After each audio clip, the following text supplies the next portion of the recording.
வணக்கம் நண்பர்களே. புதுசா ஒரு பிளேலிஸ்ட் மேடை நாடகங்களை விமர்சனம் பண்ணலாம் அப்படின்னு ஒரு ஐடியா. அதுக்காக நேற்று ஒரு நாடகத்துக்கு போயிருந்தேன். வீரபாண்டிய கட்டபொம்மன் அப்படிங்கிற நாடகத்துக்கு போயிருந்தேன். அந்த நாடகத்தை பத்தி ஒரு சின்ன ரிவ்யூ அண்ட் அங்க நான் எடுத்த போட்டோஸ் உங்க பார்வைக்கு. வாங்க வீடியோக்குள்ள போயிடலாம்.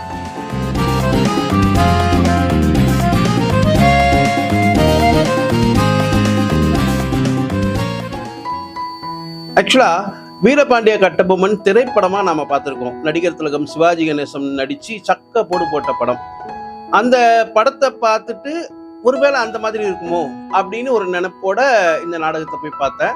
ஆனா உண்மையிலேயே இந்த நாடகத்தை எழுதின பூவை தயா அவர்களுக்கு ஒரு பெரிய சல்யூட். என்ன காரணம் அப்படின்னா, முக்கியமான ஒரு காட்சி, எங்களோட வயலுக்கு வந்தாயா, நாட்டு நட்டாயா, களை பிடிங்கினாயா, இங்கே குஞ்சி குளவும் மீன்குள பெண்களுக்கு மஞ்சள் அரைத்து கொடுத்தாயா, அப்படி இப்படின்னு சிவாஜி சார் பேசுனது நிறைய நாம கேட்டிருப்போம். நிறைய முறை அந்த படத்தை பார்த்திருப்போம். ரிப்பீட் நிறைய முறை பார்த்திருப்போம். ஆனா அந்த டயலாக்ஸ்ல இருந்து ஒரு டயலாக கூட உள்ள டிராமால இன்க்ளூட் பண்ணாம புதுசா இவர் கிரியேட் பண்ணியிருக்காரு. அதுக்காக தயா சாருக்கு என்னுடைய மனமார்ந்த நன்றிகள் அண்ட் வாழ்த்துக்கள். அவ்வளவு அருமையா எழுதியிருக்காரு. ஒவ்வொரு வசனமும் கிட்டத்தட்ட அதே சாயல், அதே காட்சி. ஜாக்சன் துரையும் வீரபாண்டியன் கட்டபொம்மனும் மோதுகிற அதே காட்சி. ஆனா ஒரு வசனம் கூட அந்த வீரபாண்டிய கட்டபொம்மன் ஞாபகப்படுத்தாம புதுசா வசனம் எழுதியிருக்காரு. அதுக்காகவே பெரிய பாராட்டுகள் தயா சார் அவர்களுக்கு. அதே மாதிரி என் தம்பி அம்பி ராகவன், சிவாஜியோட சாயல் இல்லாம ஒரு நடிகன் நடிக்கிறது, அதுவும் சிவாஜி நடிச்ச ஒரு பாத்திரத்தை நடிக்கிறதுங்கிறது ரொம்ப கஷ்டமான ஒரு விஷயம். ஆனா அதை ராகவன் சக்சஸ்ஃபுல்லா செஞ்சு காட்டினான். அவனுடைய தனித்துவத்தை அந்த பாத்திரத்துல அவன் வெளிப்படுத்தின விதம் ரொம்ப பாராட்டுக்குரியதா இருந்தது. அதை நான் ரொம்ப ரசிச்சேன். எந்த இடத்துலையும் சிவாஜி மாதிரி ஓவர் ஆக்ட் பண்ணாம, வழக்கமா சிவாஜி சார் மேல அப்படி ஒரு கம்ப்ளைண்ட் இருக்கு, அவர் கொஞ்சம் ஓவர் ஆக்ட் பண்ணுவாரு அப்படின்னு. ஆனா அந்த மாதிரி எங்கேயுமே ஓவர் ஆக்ட் பண்ணாம என்ன தேவையோ அதை மட்டும் கொடுத்து ரொம்ப பிரமாதமா பண்ணியிருந்தாரு அம்பி ராகவன். அதுக்காக அவருக்கு ஒரு ஷர்ட். அண்ட் தென் இதுல நடிச்ச நம்ம கிரீஷ் வெங்கட் அண்ட் அருண்குமார், முக்கியமா ஆனந்த் சார், அப்புறம் வேற யாரு, நந்தகுமார், அப்புறம் நம்ம அருணகிரி, இன்னும் நிறைய நம்ம நண்பர்கள். முக்கியமா வெள்ளையம்மாள் கதாபாத்திரத்தில் நடிச்ச மாலினி, என்னுடைய ஆஸ்தான கதாநாயகி மாலினி, அப்புறம் என்னுடைய நான் ரொம்ப ரசிக்கிற ரேவதி, நாஞ்சில் ரேவதி, இந்த மாதிரி நிறைய பேர் நடிச்சிருந்தாங்க. ஒரு புதுசா ஒரு பொண்ணை கூட அறிமுகப்படுத்தியிருந்தாங்க. முக்கியமா சொல்ல வேண்டியது, இந்த ஒரு சிறுமி கதாபாத்திரத்துல ராகவனுடைய பொண்ணு நடிச்சிருந்தா. ஆஹா, என்ன கண்ணியாது அப்படின்னு எனக்கு தோணுச்சு. அப்படிங்கிற மாதிரியான ஒரு பர்ஃபார்மன்ஸ், நல்ல ஒரு பர்ஃபார்மன்ஸ்.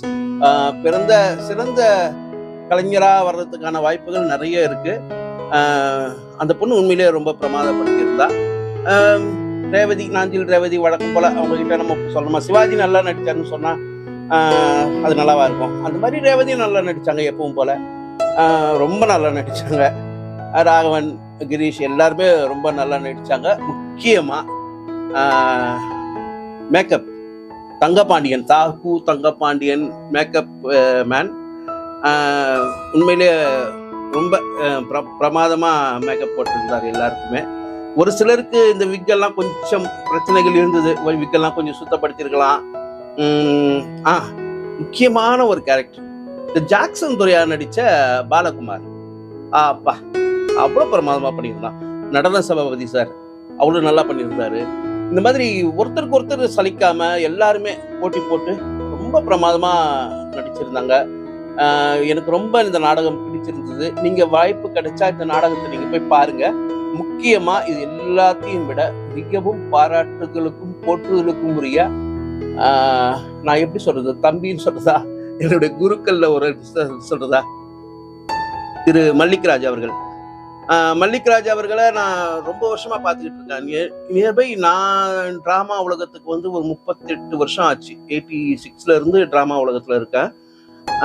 அப்பத்துல இருந்தே பார்த்துட்டு இருக்கேன். நான் 86 என்னுடைய முதல் டிராமாக்கே நான் மல்லிக்ராஜ் பார்த்துருக்கேன்.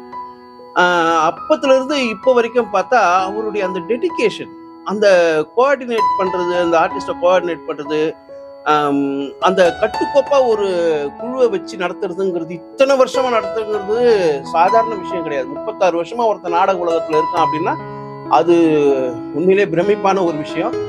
அந்த வகையில் மல்லிக்ராஜ் அவர்களுடைய பொற்பாதங்களுக்கு என்னுடைய வணக்கங்களை செலுத்தணும்னு ஆசைப்படுறேன். இந்த வீடியோல ரொம்ப பிரமாதமா பண்ணியிருக்கீங்க மல்லிக்ராஜ், கீப் இட் அப்.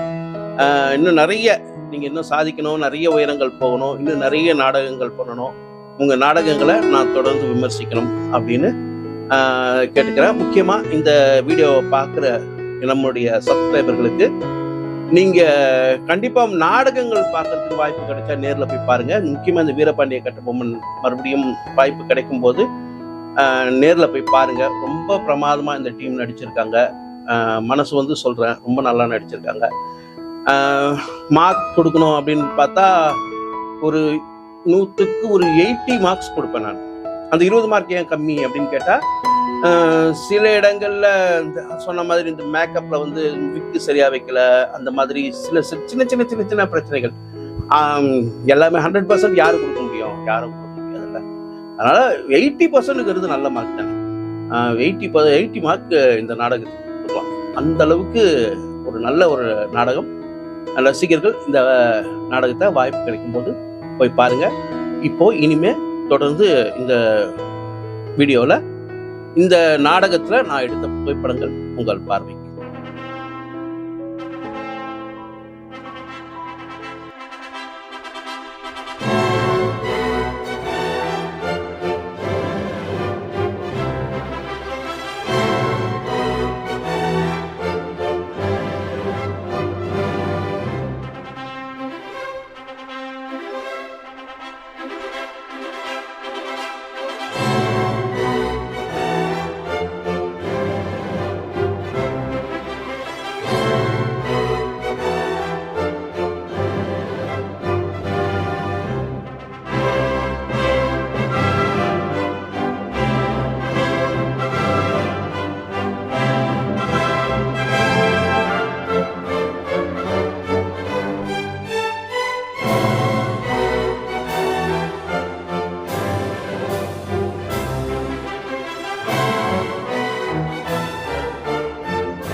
மீண்டும் அடுத்த வீடியோவில் உங்களை சந்திக்கிறேன். அதுவரை உங்களிடமிருந்து விடைபெறுகிறேன். நன்றி, வணக்கம், பாய்.